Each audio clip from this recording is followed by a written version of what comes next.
Siapa saja sih yang bisa sombong itu, Mas? Jadi gini, orang itu dari punya sepeda terus punya motor, dia mulai muncul kesombongan. Dari punya motor menjadi punya mobil, tambah lagi kesombongan. Jadi dia terancam sebenarnya oleh kelemahan jiwa. Jadi setiap akses yang naik, akses yang berkembang, itu resikonya karena dia harus diwadahi oleh jiwa manusia yang lemah, maka eksesnya adalah kesombongan itu, keangkuhan. Jadi singkat kata, makin kita kaya, makin terancam untuk hancur oleh kesombongan. Dan ini bukan hanya soal kaya, makin pinter juga biasanya makin sombong, Mas. Jadi ada yang namanya kesombongan feodal, itu untuk orang-orang kaya.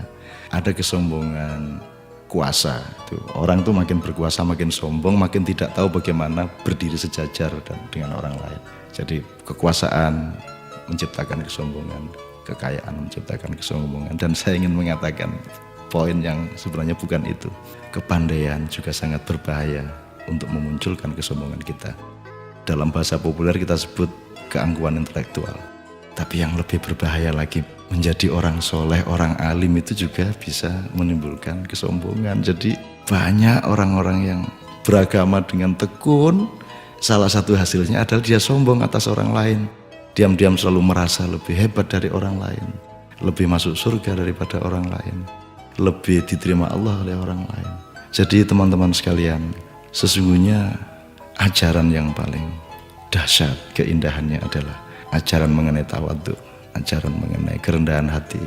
Jadi orang sholat, orang beribadah itu adalah latihan untuk mencampakkan diri, bukan untuk mengunggul dan menegakkan diri. Mencampakkan diri di hadapan Allah. Kita bersujud-sujud tersungkur-sungkur supaya kita siap untuk berlaku rendah hati kepada siapapun. Karena sekarang ini betul-betul bukan hanya orang kaya, bukan hanya orang kuasa, bukan hanya orang pintar, tapi orang alim juga sombong. Itu namanya kesombongan kesombongan orang alim. Jadi tidak lantas kita jangan jadi alim supaya tidak sombong, atau jangan tidak kaya supaya tidak sombong, tidak begitu. Tapi kayalah tapi tidak usah sombong, kuasalah tapi rendah hati, pandailah, karena itu menjadi justru lebih arif dan menjadi alim serta solehlah, supaya engkau mampu merendahkan dirimu di bawah orang yang paling rendah pun di kampung-kampung yang kumuh tempat engkau lewat dengan kakimu. Terima kasih.